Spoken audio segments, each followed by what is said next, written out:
Bismillahirrahmanirrahim.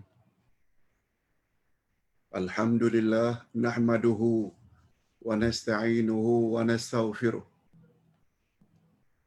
Wa na'udzu billahi min shururi anfusina wa min sayyiati a'malina. Man yahdihillahu fala mudilla lahu wa man yudlil fala hadiya lahu. Asyhadu an la ilaha illallah wahdahu la syarika lahu wa asyhadu anna Muhammadan abduhu wa rasuluh la nabiyya ba'dah.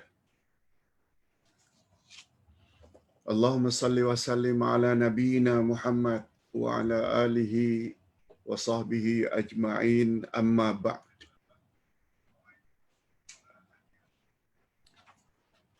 Hadirin dan hadirat serta para penonton atau para pemirsa yang saya hormati, Assalamualaikum warahmatullahi wabarakatuh. Alhamdulillah, kita bersyukur kehadirat Allah Azza wa Jalla. Berkat taufiknya kita dapat menambah lagi ilmu pada pagi ini yang sangat berguna, yaitu tafsir dari ayat 103 hingga ayat 108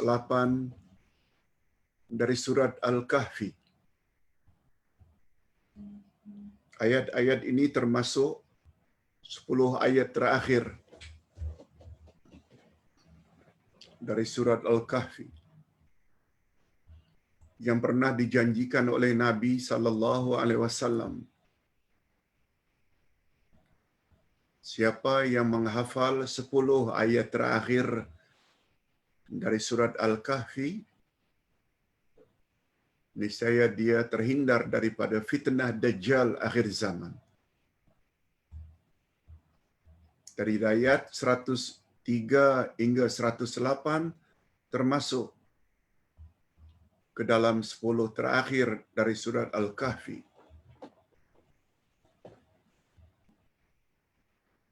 Apa maksudnya? Dengan memelihara ayat ini, memahami tafsirannya dan mengamalkan dalam kehidupan sehari-hari, kita terhindar dari fitnah Dajjal. Apa maksudnya? Sebentar lagi kita akan jelaskan. Dengan kata lain, sungguh merugi orang yang tidak tahu tafsiran ayat-ayat ini. Nah, untuk memulai dan untuk mendapat keberkatan, Ustaz baca dulu ayat-ayatnya. Kemudian terus kita tafsirkan. A'udzubillahi minasyaitonirrajim. Qul hal nunabbi'ukum bil akhsarina a'mala alladzina dhalla sa'yuhum fil hayatid dunya wa hum yahsabuna annahum yuhsinuna sun'a. Ulaika alladzina kafaru bi ayati rabbihim wa liqa'ih fahabitat a'maluhum fala nuqimu lahum yawmal qiyamati wazna. Zalika jazaohum jahannamu bima kafaru wattakhadhu ayati wa rusuli huzwa.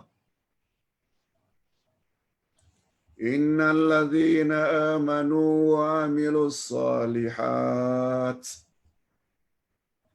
kanat lahum jannatul firdausi nuzula khalidina fiha la yabghuna anha hiwala.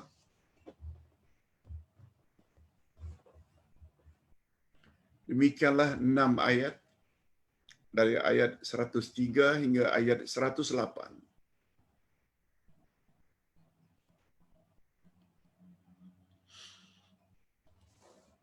Berikut ini kita langsung saja kepada tafsiran, sebab terjemahan harfiah kita akan baca sebentar lagi. Langsung diikuti dengan terjemah maknawiyah. Allah Subhanahu wa taala awali dengan pertanyaan. Qul hal nunabbiukum bil akhsarina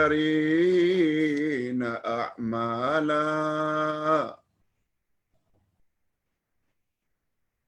Katakanlah, apakah akan kami beritahukan kepadamu tentang orang-orang yang paling merugi perbuatannya? Allah suruh Nabi Muhammad sallallahu alaihi wasallam mengatakan kepada umatnya atas arahan Allah, maukah kamu sekalian kami beritahukan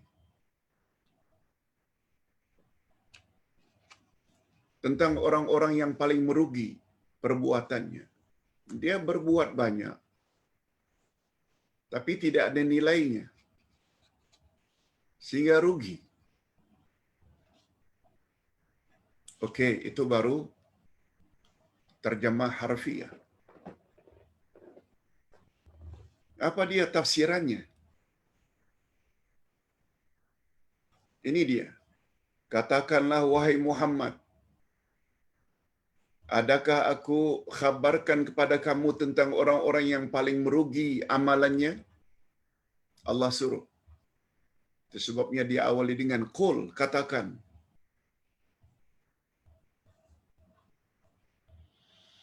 Pada asalnya perintah ini ditujukan kepada orang-orang awal daripada ahli kitab, Yahudi dan Nasrani. Maknanya, mula-mula ayat ini ditujukan kepada ahli kitab, Yahudi, Nasrani di zaman Nabi.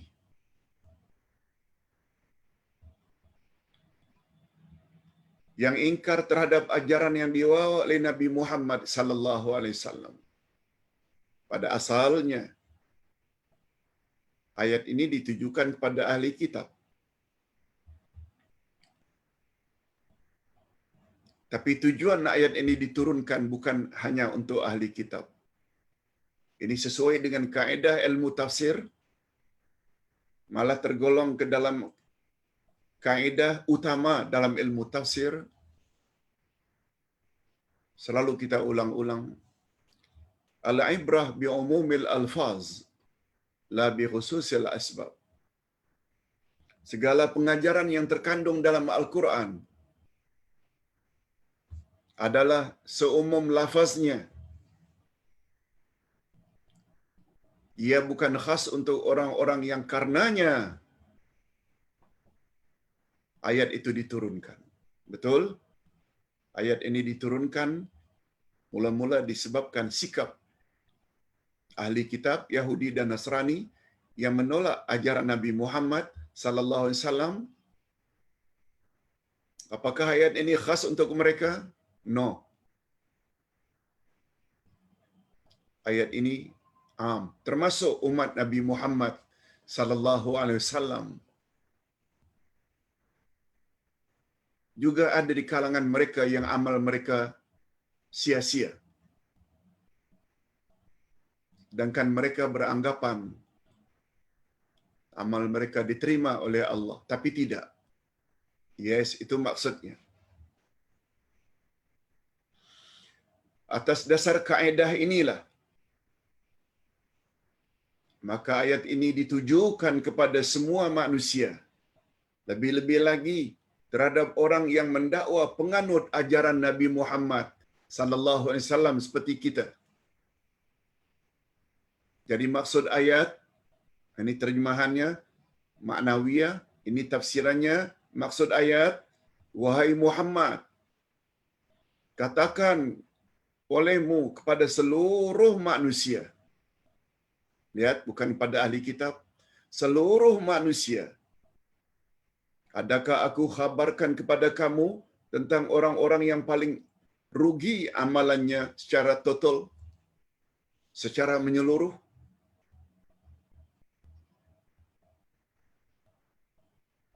Ingat hadirin dan hadirat, kaedah dalam ilmu tafsir. Yang kedua, setiap pertanyaan yang ada dalam Al-Quran,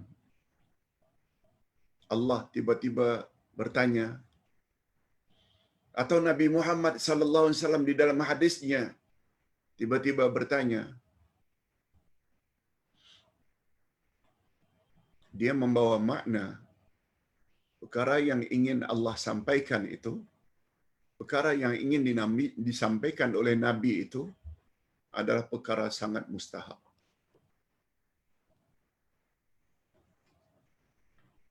Seolah-olah pertanyaan itu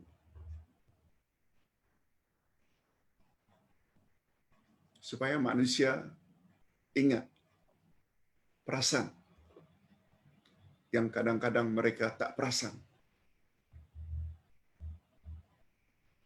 Sungguh banyak dalam Al-Quranul Karim ayat-ayat dalam bentuk pertanyaan.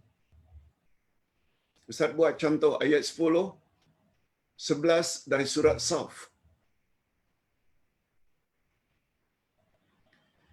Ya ayyuhalladzina amanu hal adullukum ala tijaratin tunjikum min azabin alim. Hai orang-orang beriman, adakah aku beritahu kepada kamu sekalian perniagaan yang boleh menghindarkan kamu dari azab Allah yang pedih? Ayat itu tiba-tiba dalam bentuk pertanyaan. Sebab banyak orang yang tak perasan, padahal mereka beriman.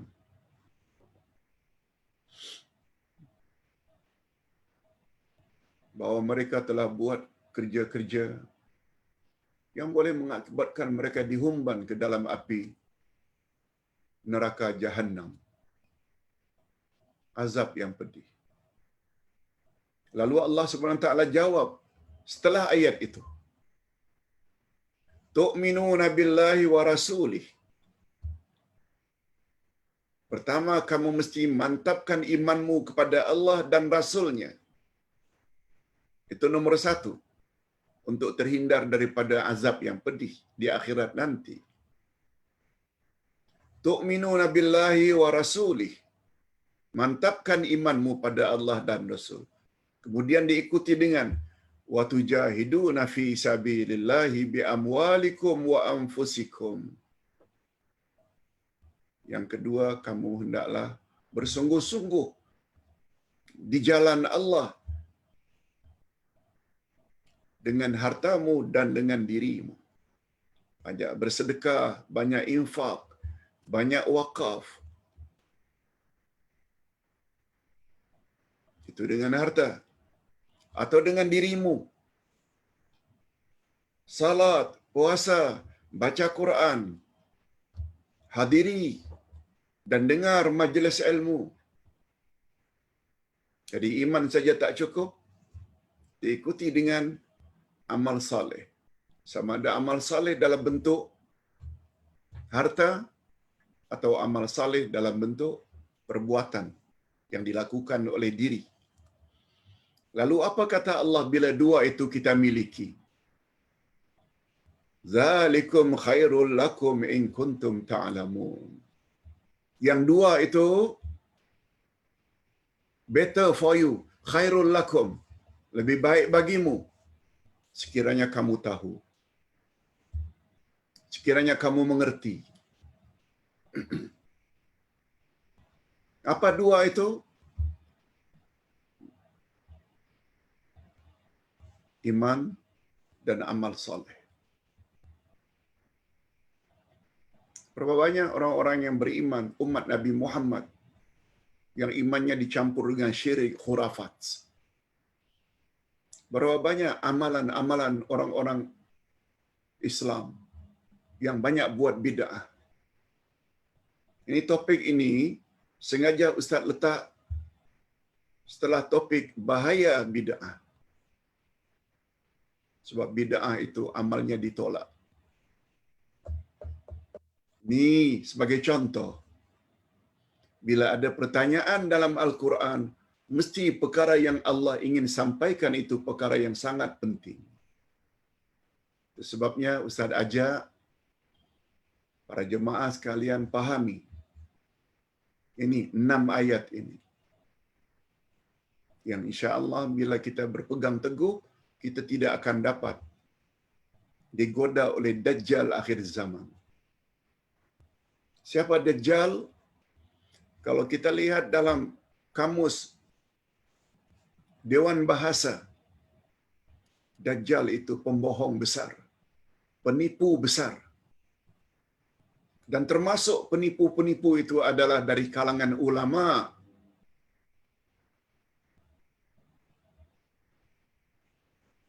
Bukan orang biasa saja.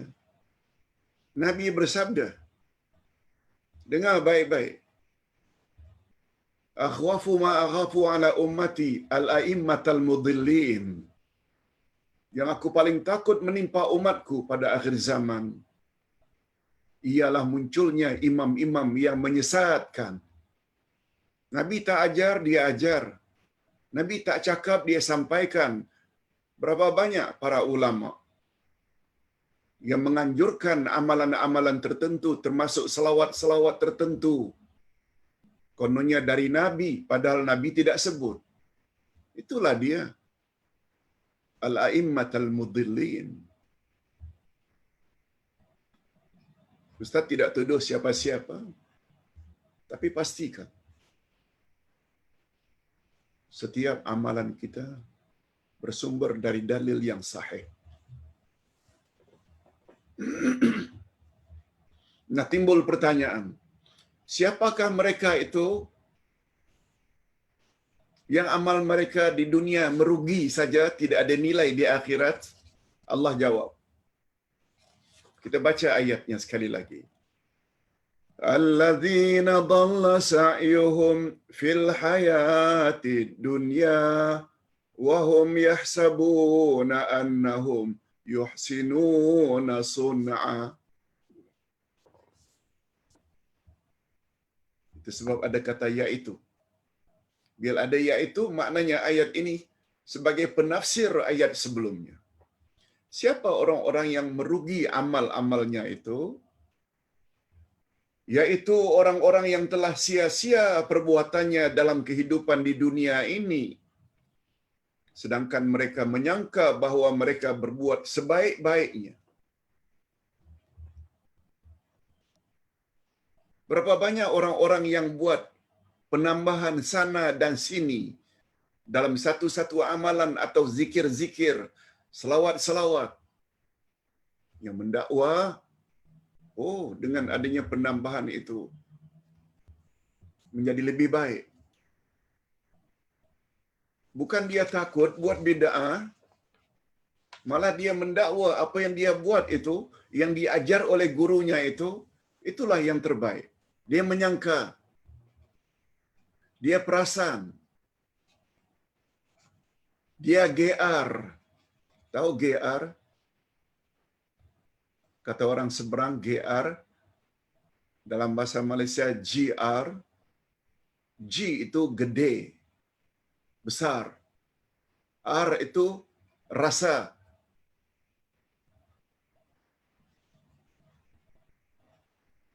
Gede rasa, perasan.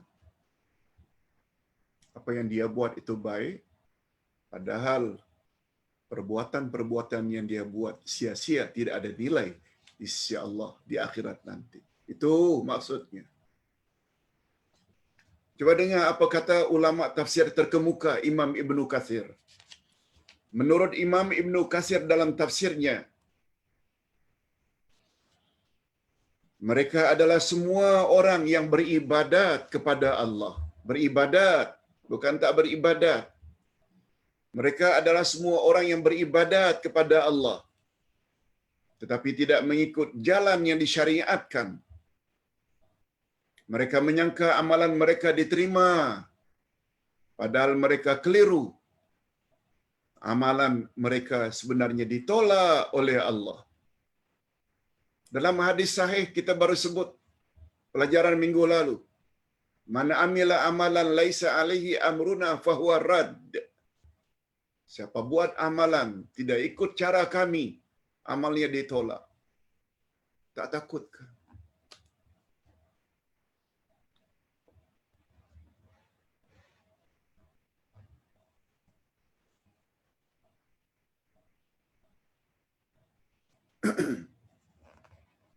Oh, kami tak tahu, Pak Ustaz. Sampai bila tak tahu? Ruangan tanya jawab dibuka. Tak faham tanya. Tak tanya-tanya. Apakah amalan ini ada dalilnya, Pak Ustaz? Ini yang Allah sebut pada awal surat Al-Baqarah. Summum bukmum umyum fahum la yarji'un.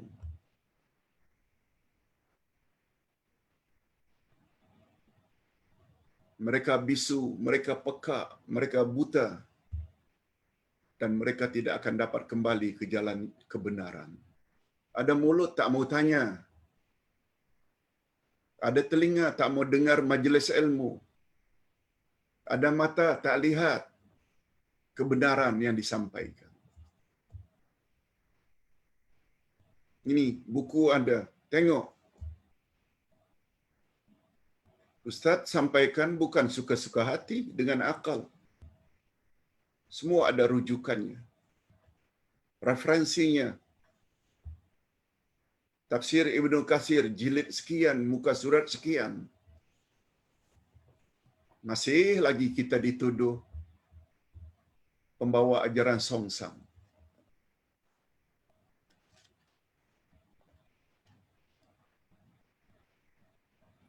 Ini yang kita sebut beberapa minggu yang lalu. Afala taqilun? Di mana akal kita? Allah tanya lagi.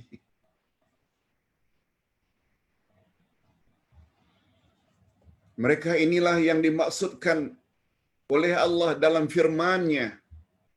Orang jenis inilah yang Allah maksudkan dalam firman-Nya.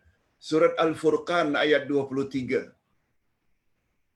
Wa qadimna ila ma amilu min amal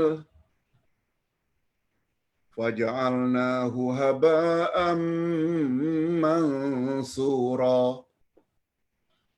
Dan kami hadapi segala amal yang mereka kerjakan. Kami hadapkan amal mereka dulu di dunia. Lalu kami jadikan amal itu bagaikan debu yang diterbangkan angin. Bagaikan debu yang berterbangan. Maknanya sia-sia. Perasaan saja dulu di dunia. Saya banyak beramal. Saya banyak beramal. Tapi amalnya tidak ikut cara Rasul sallallahu alaihi wasallam.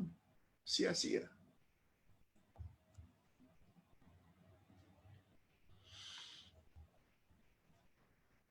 Itu sebabnya apabila selama ini amalan kita ikut amalan nenek moyang,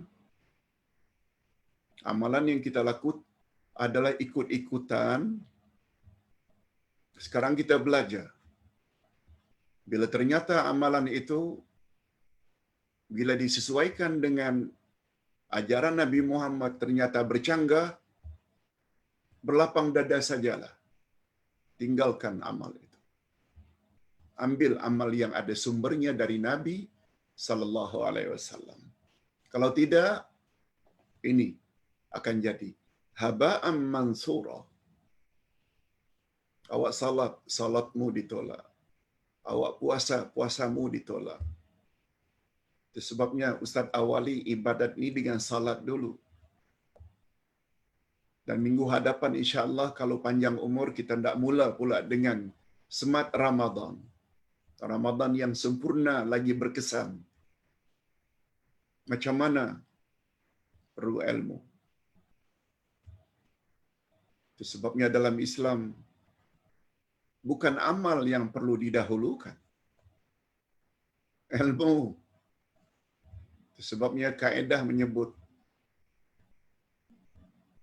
al-ilmu muqaddamun 'alal qawli wal 'amal. Ilmu hendaklah didahulukan daripada bercakap dan beramal. Ustaz tak boleh bercakap apalagi didengar oleh ratusan orang, ribuan orang. Tak boleh bercakap kalau ustaz tidak ada ilmu. Sebab bila ustaz bercakap juga padahal ustaz tak ada ilmu, besar kemungkinan ustaz sesat dan menyesatkan banyak orang. Nauzubillah min dzalik. Mereka adalah golongan yang menyangka bahawa amalan mereka lah yang paling baik. Amalan mereka lah yang diterima oleh Allah. Mereka menyangka. Padahal jika diteliti amalan demi amalan mereka tidak memenuhi syarat-syarat amal yang makbul. Sebagaimana kita ketahui bahawa syarat amal yang makbul dan selanjutnya berjaya mendapat ganjaran di akhirat ada dua. Bagi orang Islam ada dua. Pertama, ikhlas lillahi ta'ala.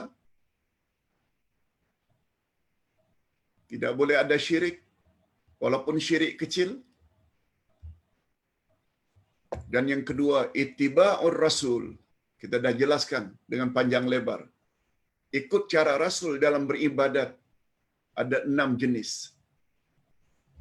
Yang berkaitan dengan jenis ibadat, yang berkaitan dengan bilangan, yang berkaitan dengan tempat, yang berkaitan dengan masa, dan lain-lain. Ilmu-ilmu asas itu semua Ustaz dah dedahkan. Tinggal ikut tak ikut saja. Ikhlas lillahi ta'ala. Dan yang kedua, ikut cara Rasul. Kedua-dua syarat ini tersirat di dalam surat Al-Kahfi, ayat yang terakhir. Ayat yang ke-110. Ini ayatnya. Coba dengar apa kata Nabi tentang ayat ini. Nabi Muhammad sallallahu alaihi wasallam bersabda. Ustaz ada sebut pada penghujung tafsir surat Al-Kahfi yang sekarang sedang dicetak. Apa kata Nabi? Andai kata Allah SWT turunkan hanya ayat ini, yakni ayat 110 Al-Kahfi, niscaya sudah memadailah. Apa maknanya?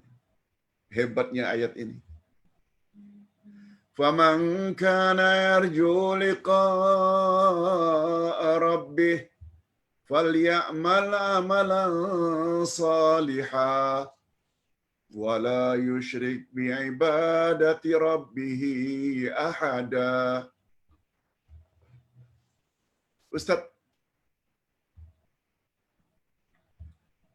sebut saja secara bebas supaya mudah difahami dan menyingkatkan masa. Siapa yang mengharap pertemuan dengan Tuhannya? Dalam istilah ilmu tafsir, siapa mengharap pertemuan dengan Tuhannya itu membawa makna dia Muslim, dia mukmin. Sebab kita semua yakin bila mati kita akan jumpa Allah untuk mempertanggungjawabkan segala aktiviti kita di dunia. Sebab ada ayat lain lagi. Barang siapa yang tidak berharap bertemu dengan Tuhannya, itu menjurus kepada makna orang kafir. Sebab tahu, orang kafir bila jumpa Allah akan diazab, akan dilempar dalam api neraka. Sebabnya mereka tak mau jumpa dengan Allah. Kata mereka, ini istilah dalam Al-Quran. Faman kana yarju liqa'a rabbih, siapa yang mengharap pertemuan dengan Tuhannya. Yang menurut Imam Ibnu Katsir Makna panjangnya, barang siapa yang mengharap pertemuan dengan Tuhannya untuk kolek, untuk menerima ganjaran pahala dari segala yang dia buat dulu di dunia, seperti salatnya, puasanya, baca Qur'annya, dan. Lalu apa kata Allah? Falyamal amalan salihah, hendaklah ia beramal saleh. Pertama, wala yusyrik bi ibadati rabbih ahada, dan janganlah ia menyekutukan Allah dalam dia beribadat. Ringkasnya, kata ulama tafsir, di situ ada dua syarat agar amal diterima dan selanjutnya diberi ganjaran di akhirat nanti. Pertama, hendaklah beramal saleh. Apa dia maksudnya? Hendaklah dia beramal saleh. Oh, kita kira salat, puasa, zakat, haji. Betul? Tapi di sini membawa makna hendaklah ia beramal saleh, membawa makna asdaquhu. Hendaklah dia beramal dengan amal yang sebetul mungkin. Hendaklah dia beramal dengan amal yang sebenar mungkin. Tolong jawab, amal siapakah yang paling benar? Jawabnya, bagi orang yang beriman, amal ibadat Rasulullah. Itu dia syarat pertama. Hendaklah dia beramal dengan amal yang sebetul mungkin, yaitu hendaklah dia beramal ikut piawaian, kaifiat, cara Rasulullah. Satu. Yang kedua, wala yusyrik bi ibadati rabbih ahada. Maknanya, tafsirannya, akhlasuhu. Hendaklah dia beramal dengan niat yang seikhlas mungkin. Ini yang Nabi sebut dan komen terhadap ayat ini. Andai kata Allah tidak turunkan mana-mana ayat Quran kecuali ayat ini saya sudah memadai. Lihat tu powernya ayat ini. Banyak umat manusia, termasuk umat Islam, yang terlepas pandang terhadap dua syarat yang terdapat di dalam ayat ini. Sekarang kita tahu. Itu sebabnya bila tak faham, tanya.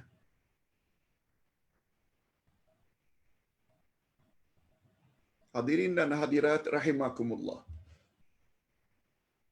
Nah, kita baca apa kata Imam Ibn Katsir. Imam Ibn Katsir dalam tafsirnya jilid 2 muka surat 440, apa kata beliau? Ayat ini mengandungi dua rukun amal yang makbul, yaitu beramal bersesuaian dengan petunjuk Rasulullah sallallahu alaihi wasallam. Yang kedua, beramal dengan ikhlas semata-mata karena Allah.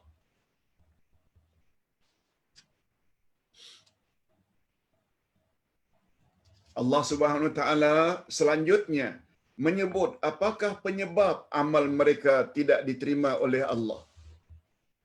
Apa sebab amal mereka tidak diterima oleh Allah?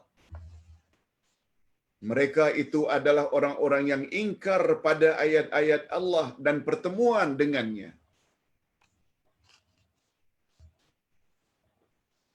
Allah Subhanahu wa taala sebut di dalam ayat berikutnya. Apa kata Allah? Kita baca dulu. Ulaika alladzina kafaru bi ayati rabbihim wa liqa'ih fahabitat a'maluhum fala nuqimu lahum yaumal qiyamati wazna. Allahu akbar. Ayat Quran begitu clear, jelas. Mereka itu orang-orang yang kafir terhadap ayat-ayat Allah. Kafir dengan makna ingkar. Tak semestinya dia non-Muslim. Berapa banyak orang Islam yang mempertikaikan ayat-ayat Quran. Itu makna kufur. Kufur maknanya ingkar. Tak mau percaya. Dan kufur terhadap pertemuan dengan dia, ingkar, tak percaya kita akan jumpa Tuhan nanti. Lalu apa kata Allah?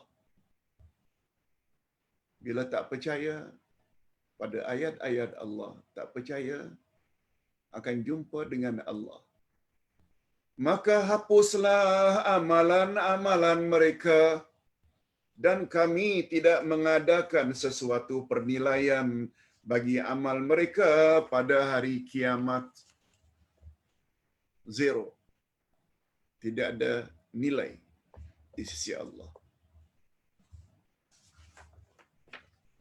Kita teruskan. Maksudnya, mereka tidak meyakini ayat-ayat Allah, sama ada ayat-ayat Quraniyah, ayat Quran, ataupun ayat-ayat di alam yang maya ini, yaitu ayat kauniyah, adanya bulan, bintang, matahari, yang menunjukkan akan kebesaran dan kekuasaan Allah. Segala ciptaan Allah seperti langit, bumi, banjir, gempa bumi, dan sebagainya, yang menunjukkan akan ketauhidan Allah yang Maha Esa. Mereka tidak yakin. Begitu juga dengan malaikat-malaikatnya, tak percaya. Kiri kanan ada malaikat pencatat amalan. Tak percaya kepada Rasulnya, kitabnya, dan hari akhirat. Mereka tidak meyakini sepenuhnya bahawa segala cara ibadat yang diajar oleh Rasul sahaja yang akan diterima oleh Allah. Tak percaya. Apa contoh orang tak percaya?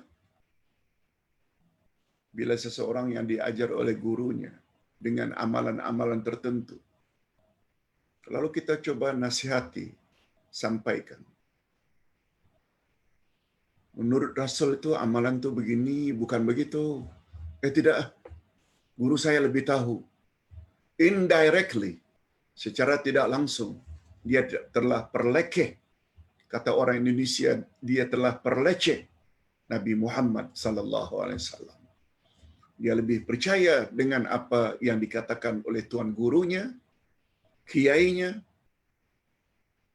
diketepikan. Orang tersebut termasuk ke dalam golongan orang-orang yang tidak percaya pada Rasul. Hadirin dan hadirat rahimakumullah. Kadang-kadang kita berhadapan dengan keluarga sendiri. Abang, adik, uncle, auntie, kadang-kadang pulaukan kita. Bila kita coba share video-video seperti ini. Alah, siapa dia? Tak apa. Yang penting share, jangan takut.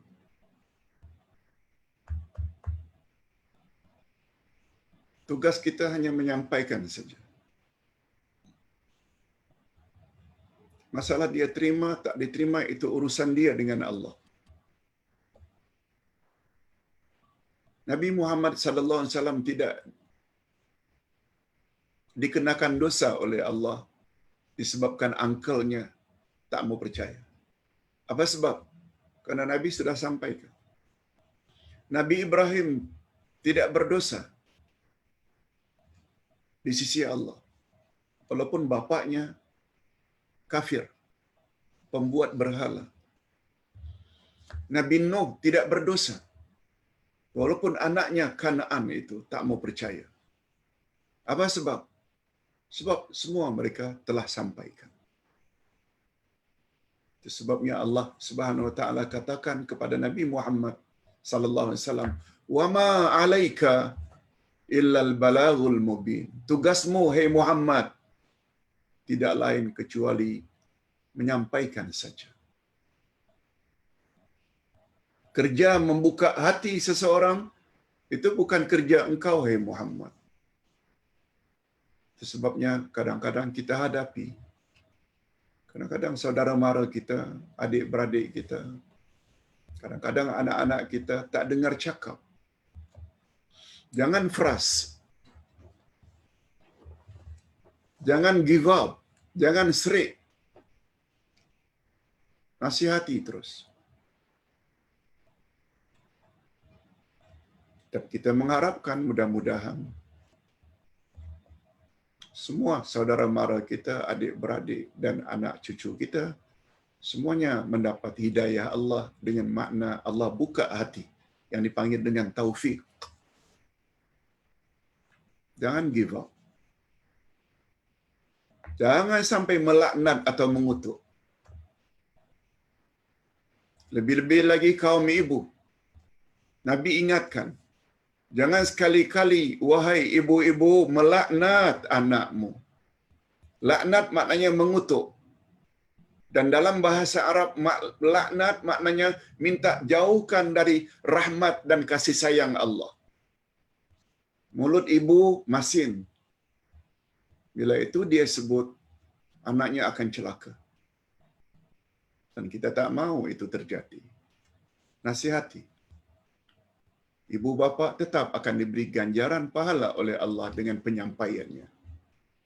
Itu sebabnya Ustaz selalu sebut, hidayah dalam Islam, hidayah dalam pandangan Ahlussunnah wal Jamaah terbagi dua. Pertama, penjelasan dan bimbingan. Itu boleh dilakukan oleh kita, ustaz kepada jemaahnya, ibu bapa pada anak-anaknya, cikgu, guru kepada murid-muridnya. Dan hidayah jenis kedua, taufik, membuka hati seseorang, ini kita tak mampu. Sebab itu kerja Allah Azza wa Jalla.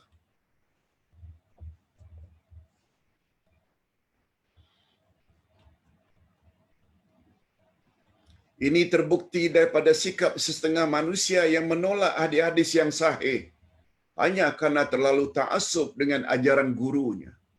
Ini Ustaz sebut.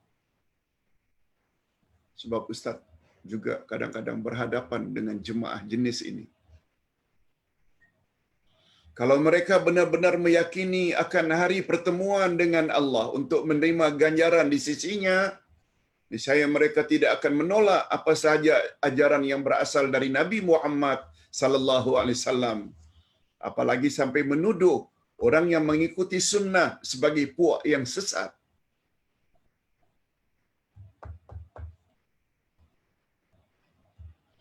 Setuju atau tidak setuju dengan apa yang Ustaz tulis? Ini yang Ustaz rasakan dalam berdakwah. Itu dipanggil sesat. Dengan tujuan supaya orang jangan dekati, jangan ikuti, jangan dengar ceramah kita. Ini oleh puak-puak tertentu. Itu sebabnya membuat Ustaz dulu-dulunya buat nota. Lengkapi dengan ayat dan hadis Nabi yang sahih. Supaya mereka tahu yang kita cakap ni bukan sembarangan. Mereka lah orang-orang yang dihapus amal-amal mereka. Tidak dinilai sedikit pun. Mengapa amal mereka tidak dinilai? Ini dia. Timbul pertanyaan lagi. Menurut Syekh Abdul Rahman Nasir As-Sa'di, dalam kitab tafsirnya, Tafsir Al-Karim Ar-Rahman, fi Tafsir Kalam Al-Mannan, juz yang kelima, muka surat 83, coba dengar apa dia kata ulama tafsir ini. Amalan mereka tidak dinilai atau ditimbang. Karena faedah timbangan adalah untuk menentukan mana yang lebih berat antara yang baik dengan yang buruk. Faedah timbangan untuk menimbang mana yang berat, mana yang ringan. Betul tak itu faedah mizan, timbangan, neraca untuk menimbang mana yang lebih berat, mana yang lebih ringan.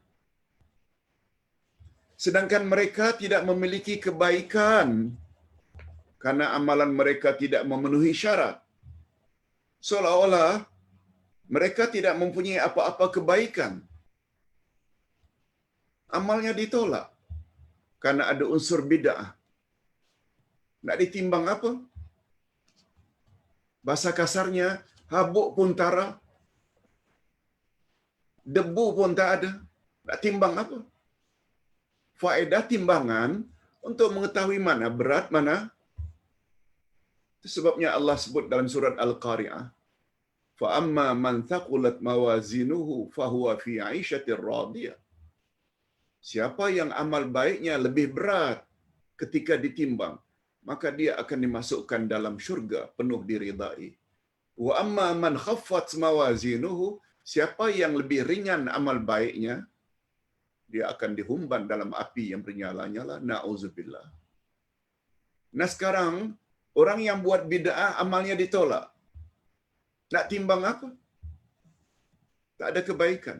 Haba'am mansura, bagaikan debu yang diterbangkan angin. Nak timbang apa? Yes. Takut kita.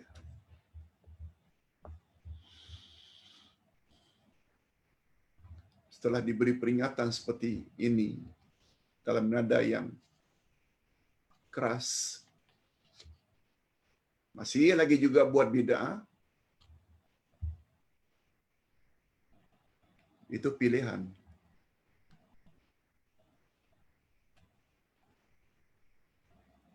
Sebagaimana yang Allah sebut kepada Nabi Muhammad sallallahu alaihi wasallam, yang kadang-kadang kecewa juga. Saudara sendiri tak mau terima ajaran yang baginda bawa. Sampai pada ayat 6 dari surat Al-Kahfi. Fala'allaka bakhi'un nafsaka 'ala atharihim illam yu'minu bihadzal hadithi asafa. Kami lihat engkau macam nak bunuh diri, hai Muhammad, karena orang tak percaya dengan apa yang engkau sampaikan. Tak mau beriman. Jangan, hai Muhammad. Jangan keras. Tugasmu menyampaikan saja. Lalu Allah hibur Nabi Muhammad pada ayat 29, surat Al-Kahfi juga. Allahu Akbar, surah Al-Kahfi penuh dengan, sebabnya bila dah selesai nanti tafsir surah Al-Kahfi, perlu baca. Ustaz tafsirkan surah Al-Kahfi ini dengan penerangannya, dengan penjelasannya, lebih kurang 350 muka surat. Setebal ini. Surah Al-Kahfi. Banyak pengajarannya. Apa kata Allah menghibur Nabi di dalam surah Al-Kahfi ayat 29? Wa qulil haqqu min rabbikum faman syaa'a falyu'min wa man syaa'a falyakfur. Katakan, hai Muhammad, kepada umatmu, kebenaran yang aku bawa ini datangnya dari Tuhanmu, bukan aku reka-reka.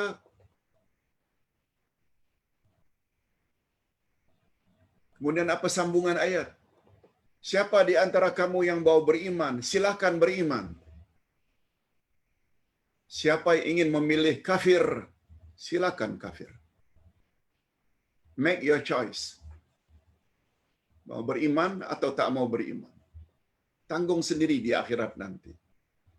Ini cara Allah menghibur Nabi Muhammad sallallahu alaihi wasallam, yang juga secara tidak langsung menghibur pendakwah-pendakwah sunnah. Ulama-ulama yang ikut ajaran Nabi Muhammad pada akhir zaman terhibur dengan ayat itu. Jangan keras, sampaikan saja. Orang suka ke tak suka, itu terserah mereka. Buat pilihan. Tempat di sana dua saja. Syurga, neraka. Nah, kita sampai ke ayat yang ke-106. Coba dengar apa kata Allah pada ayat 106. Tentang balasan orang-orang tadi.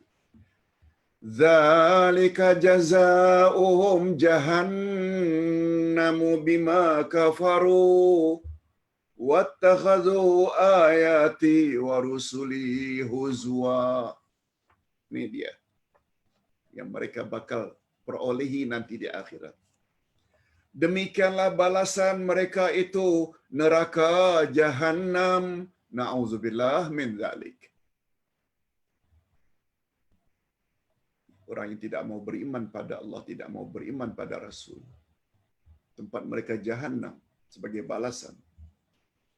Disebabkan kekafiran mereka, bukan kekafiran mereka saja, dan disebabkan mereka menjadikan ayat-ayatku dan rasul-rasulku sebagai olok-olok. Mereka permainkan sunnah Rasul. Mereka permainkan ayat-ayat Quran. Ingat kata imam kita, Imam Asy-Syafi'i. Amantu billah wa bima jaa anillah. Aku beriman pada Allah dan aku juga beriman segala yang datang daripada Allah.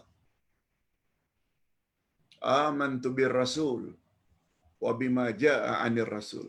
Dan aku beriman pada Rasul dan aku juga percaya dengan apa yang datang dari Rasul. Kesimpulannya, tak sempurna iman kita kepada Allah kalau hanya sekedar percaya Allah itu ada, tapi tidak percaya yang datang dari Allah, yaitu Al-Quran. Quran kalamullah. Beriman pada Rasul juga tidak akan sempurna kalau hanya beriman Rasulullah, aku percaya.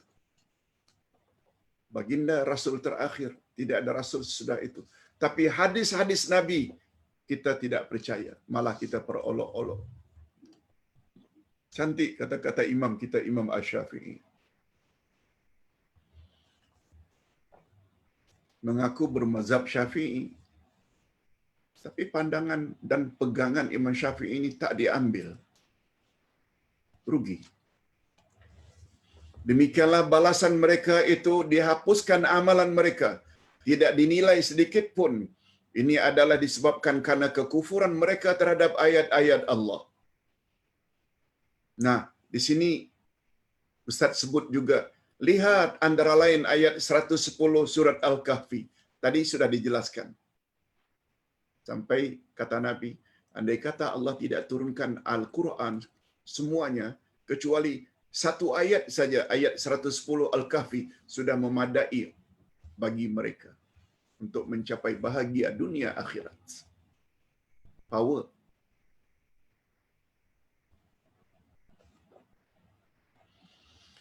Begitu juga ayat 23 Al-Furqan, tadi juga kita dah sebutkan. Ayat 39 surat An-Nur, sila buka tafsir. Dan sikap mereka yang suka memperolok-olok dan mempersendak guraukan ayat Allah dan ketetapan Rasulnya, di antaranya sikap mereka yang terlalu ta'assub dan fanatik dengan ajaran gurunya sehingga sanggup menolak hadis-hadis yang sahih. Orang tersebut tidak akan bahagia kalau tidak segera tobat. Bagi kita yang ikut kelas seperti ini, kita telah dikategori ke dalam golongan orang yang tobat.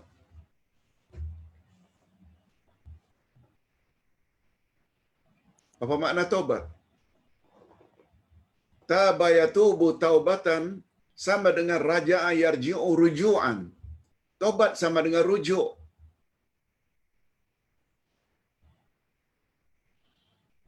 Kalau rujuk itu suami kembali ke pangkuan istrinya, itu namanya rujuk. Dalam masa iddah raja'i, iddah yang boleh rujuk, talak 1, talak 2, itu namanya rujuk. Suami kembali ke pangkuan istrinya.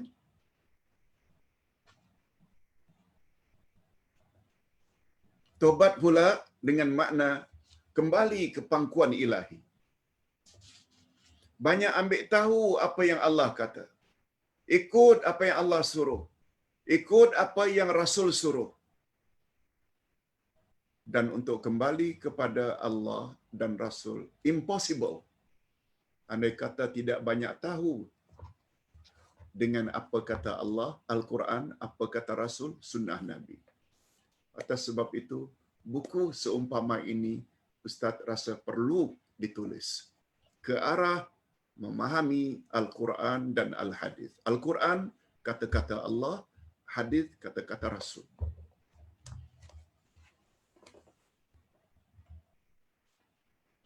Tobat saya tak cukup bila tak tambah ilmu.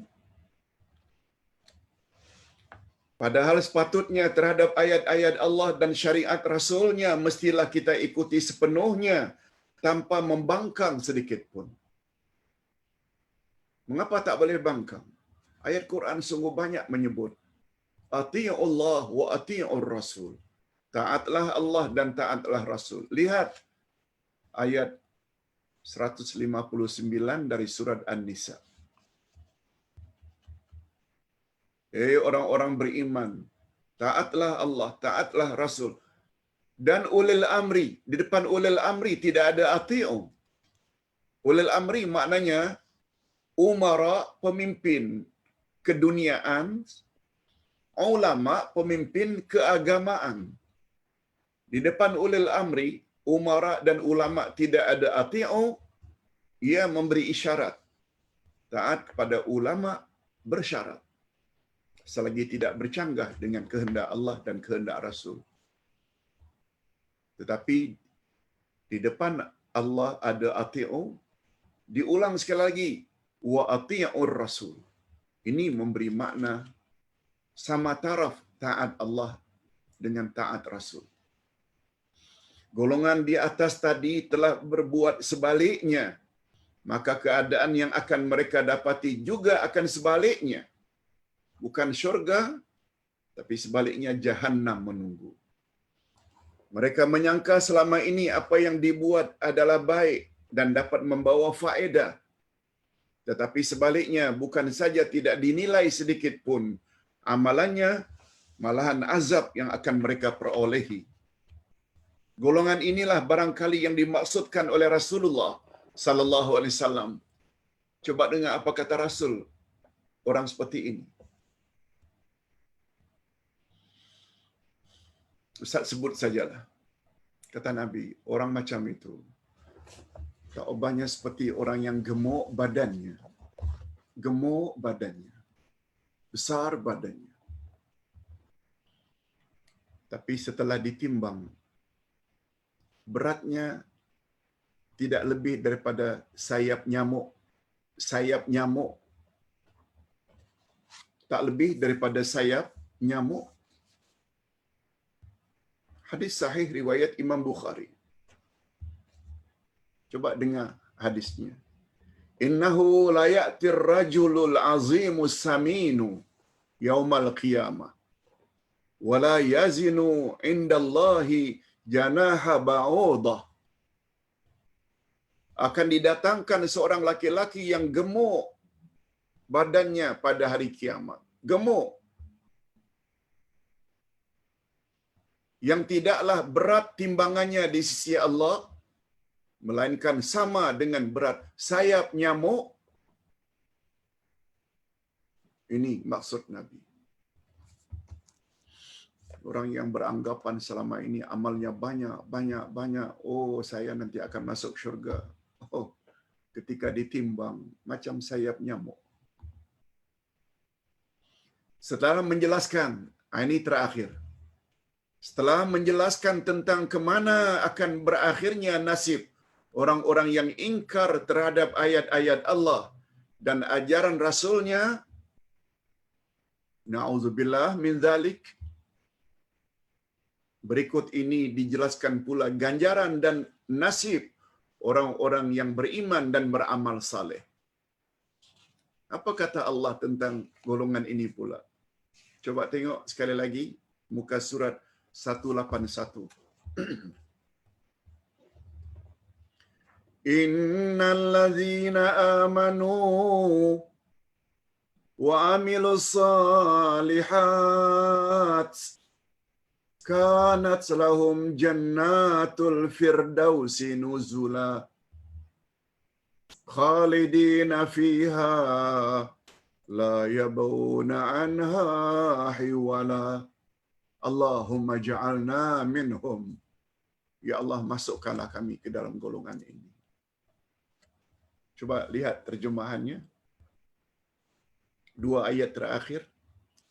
Sesungguhnya orang-orang yang beriman dan beramal saleh, bagi mereka adalah syurga Firdaus menjadi tempat tinggal.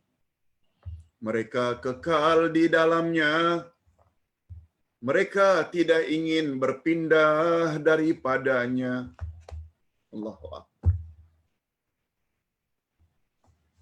Tafsirannya. Sesungguhnya orang-orang yang beriman kepada Allah dan Rasul-Nya, mereka membenarkan Rasul-Nya dan segala ajaran yang dibawanya, dan mereka beramal saleh sesuai dengan yang disyariatkan dan ikhlas semata-mata mengharap keredaan Allah. Bagi mereka disediakan syurga Firdaus, yakni syurga yang paling tinggi derajatnya. Mereka akan kekal abadi di dalamnya. Allahumma ja'alna minhum. Ustaz kira walaupun hanya 1 jam, kita telah tafsirkan 6 ayat. Ayat 103 hingga 108. Walaupun dengan bahasa singkat, tapi Ustaz yakin kita faham. Beriman sudah, ia kalamullah. Baca sudah, tilawah. Faham sudah, ini tafsir. Ingat ada 2 lagi kewajiban kita. Al-amalu bihi. Amalkan. Praktik dalam hidup sehari-hari apa yang kita telah fahami tadi. Malah ada 1 lagi kewajiban. Sampaikan kepada orang lain. Dengan makna hari ini, share. Dengan saudara mara, kawan-kawan. Jangan bosan ya kalau Ustaz sebut kewajiban kita terhadap Al-Quran ada 5, bukan 2. Iman dan baca, belum. Itu maknanya kurang dari separuh kewajiban kita terhadap Al-Quran. Al-imanu bihi, beriman dia adalah kalamullah, semuanya benar belaka, tak boleh dipalsukan hingga kiamat. Tilawatuhu, baca Al-Quran dengan tajwid yang betul. Al-fahmu bihi, fahami Al-Quran melalui tafsirannya. Al-amalu bihi, amalkan, praktikkan dalam kehidupan sehari-hari. Tablighu ilal akharin, sampaikan, sebar-sebarkan, share dengan grup lain. Mudah-mudahan mereka mendapat petunjuk. Kita akhiri dengan doa. Alhamdulillahirabbil alamin, wassalatu wassalamu ala asyrafil anbiya'i wal mursalin wa ala alihi wa sahbihi ajma'in. Rabbana ighfir lana dzunubana wa liwalidina warhamhum kama rabbawna shighara. Ya Allah, ampunkanlah dosa kami dan dosa kedua ibu bapa kami. Dan cucurilah mereka rahmat-Mu, ya Allah, sebagaimana mereka telah didik kami sejak dari kecil. Rabbana hab lana min azwajina wa dhurriyyatina qurrata a'yun waj'alna lil muttaqina imama. Ya Allah, berilah kami pasangan hidup dan zuriat keturunan yang menyedapkan pandangan mata dan hati kami, dan jadikanlah kami pemimpin bagi orang-orang yang bertakwa. Ya Allah, ya Tuhan kami, melalui tafsiran ayat 103 hingga 108 surah Al-Kahfi, sungguh banyak pengajaran yang dapat kami ambil.